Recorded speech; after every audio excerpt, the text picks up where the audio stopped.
Ilia, shene mushawe. Because you are gonna finish him. He's tired. Armi se momentino I mushawe. Loga distorde ba pehiati. Oh. He touches you, and that's what Firas Zahabi calls the touch of death.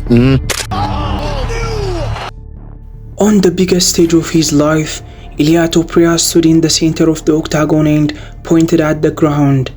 Do you think Paddy Pimblett really wants to fight you? I saw him. The eyes never lie. He doesn't want to fight me. Because he knows he can't knock me out.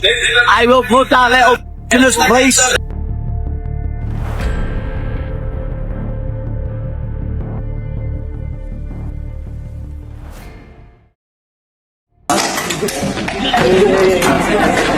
A personal war, but before he was knocking out legends, Ilia Topuria was just a name on a card, a promising prospect within a perfect record. The conflict that would define his early years in the UFC didn't start within a top contender. It started within a single deeply personal tweet in 2021. British fighter Paddy Pimblett made a flippant, offensive comment about the war between Russia and Georgia. For most fighters, it might have been just another piece of social media trash talk. For Ilia Topuria, whose family were refugees from that very conflict, it was an unforgivable insult to his blood and his homeland. The tension didn't stay online, it boiled over in hotel lobbies and press conferences. All you do, you'll do nothing. You'll do nothing, you little fart. Fuck you in English, que te follen en español. A feud so genuine that the UFC knew it had powder keg on its hands. Who is next after Charles? Hopefully Paddy. No, you can't knock me. Because I hate him. You know what I mean? I wouldn't even want to finish him fast. I'd want to finish him with a minute left in the fight after I've elbowed him 700 times. But with Paddy, I'm really gonna enjoy kicking his ass. Do you think Paddy Pimblett really wants to fight you? I saw him. The eyes never lie. He doesn't want to fight me. Because he knows he can't knock me out.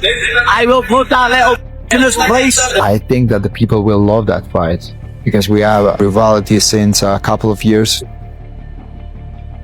Shut up. If not, I'm gonna stand up and I'm gonna crush your face right here. Do it then, you have another question. Fuck you in English, que te follen en español. He wasn't born in traditional fight capital. He was born in Germany to parents who had fled the war in Abkhazia. He grew up in Georgia, learning the ancient art of Greco-Roman wrestling, a discipline that forges an iron wheel. And he came of the age in Spain, where he transformed that wrestling base into a complete little MMA game, earning a BJJ black belt and developing fight-ending power in both hands. He carries the flag of both Georgia and Spain, representing no one nation but two, and giving a voice to the diaspora of a proud, often overlooked region of the world. 10 years ago, when they first started bursting on the scene, prophecy foretold of a legendary warrior that would deal with the Dagestani problem once and for all. We did not know who it was going to be, but Ilia Topuria is who it's going to be. Brothers and sisters, when Ilia Topuria balls up his fist, it's Armageddon. It's Armageddon when he balls up the fist. You can't trade with him, not for very long. You can't do with Islam because I know that for me it's gonna be like, I know that I'm gonna beat him, but for the world it's gonna be like just what happened. Me personally, I would ask him like, what's your favorite submission? Whatever, I don't know. Dark show. I'm gonna submit you with that.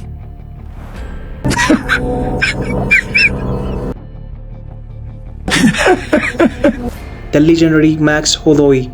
Max Holloway is the definition of durability. He held the UFC record for significant and total strikes landed. He had faced the best division had to offer for over a decade and had never been knocked out. He was the ultimate litmus test of the championship power. At UFC 308, Topuria not only passed the test, he refined it. In back-and-forth fight, he found the chin that no one else could find. A stunning left hook in the third round sent Holloway to the mat, and a few follow-up hammer fists ended the bout. For the first time in UFC history, Max Holloway had been knocked out. that. You get tired every time. I get tired. I get tired. I get tired of knocking people out. Ilia Topuria, whatever, he's fucking tight. He's dangerous. He's tight. That shit is tight. I'm gonna touch someone and I'm gonna take his lights out. Next round, sent him into the dark lands. Blasted him against the... I mean, literally slept him. He moved up to the lightweight to challenge the former champion and the submission specialist Charles Oliveira for the vacant title. Once again, Topuria made a prediction it will be quick. Once again, he delivered a devastating combination in the first round, culminating in left hook, put Oliveira away in just 2 minutes and 27 seconds.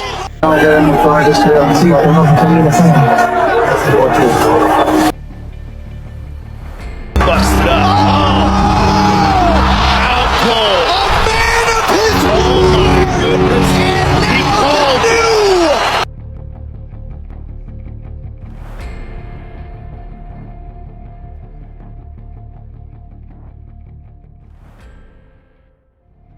Is Ilia Topuria avoiding Arman Sarukian? No.